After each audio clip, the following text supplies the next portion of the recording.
vêm jarê de mamoste Meaz dembaş beriya hemû tiştekî bi encamdana van tawanan şewtandina terman dema ku nexweşxane dibine navendên kuştinê ji rû yasayî ve çi xwendin jê re têkirin Rejêma Esed bi vê yekê heta çi radeyekê rûbirûyê yasaya navdewletî dibe.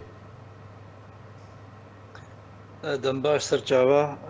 مەسەلەی تاوانان لێل سووری ڕوودانە بڕاستی تشتێکی گرتی دیارە و بەرچاوە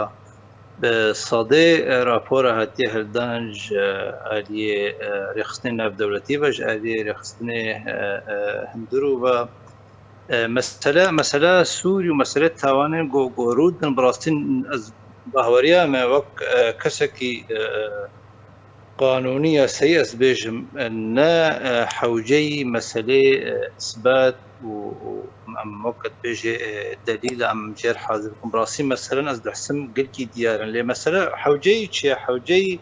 أو إرادة سياسي ناف دولتي كبر مجارة سوريا أم تبوك أم تبزان بو مسألة ناف دولتي لي مخابن أو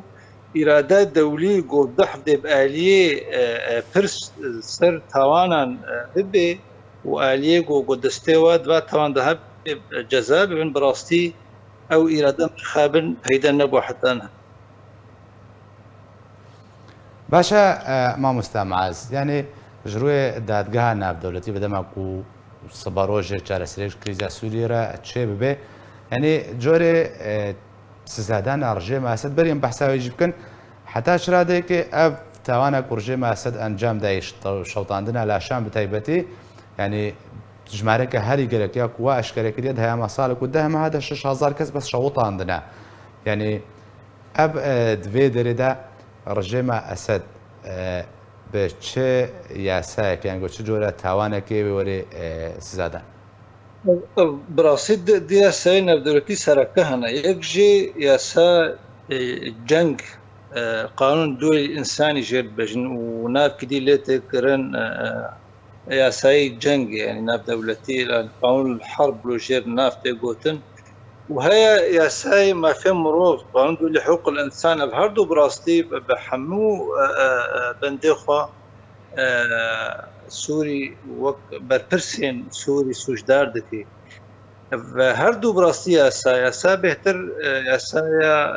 سر مسألة توان جنگي دادگاه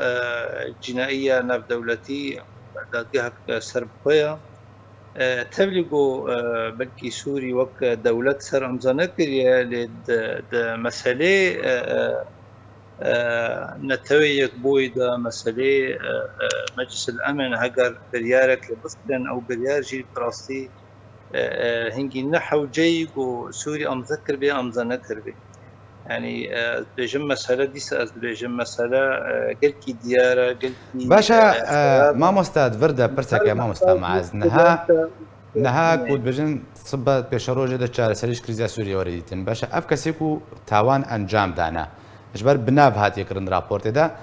كسين كو ريبابيليا وين خوشخاني كرن كسين كو انجام تاوان انجام دانا او كسوي بچرنگي يعني وچاو نابه اوره درخستن اگر نه ناب بلا بونه اگر توان هاتنا انجام دان ناب نه هاتنا بلا کرن بكي وكي سزا بده تمام مسألة و توان براسي مثلا هاجر برسياري چه به هاجر جزاء چه به مسألة شخصينا يعني مثلا نا نظام كان دولتك جزاء به مثلا نابه كسا فلان ضابطه فلان كسا فلان ريفابر اف توان كده يعني مسألة شخصية يعني بيرنجي براسي بربرس شبه بيرنجي تهمات شبه بيرنجي محكمة ذبل طبعا درنجي محكمة ليك مشتركوتي محكمة جنائي دولي أبيك جو محكمة سرقة ومحكمة هيبت شدبن وقت محكمة يوغوسلافيا وقت محكمة لبنان وقت محكمة قالك دولة إفريقيا محكمة تايبت شد من ليه وقت اشتد بجم بريارك ناف دولتي باشا قالك سباس جبوي ماموستا معاذ يوسف اندامي اوفيسا ياسايا انا كسي كوت بمرابوي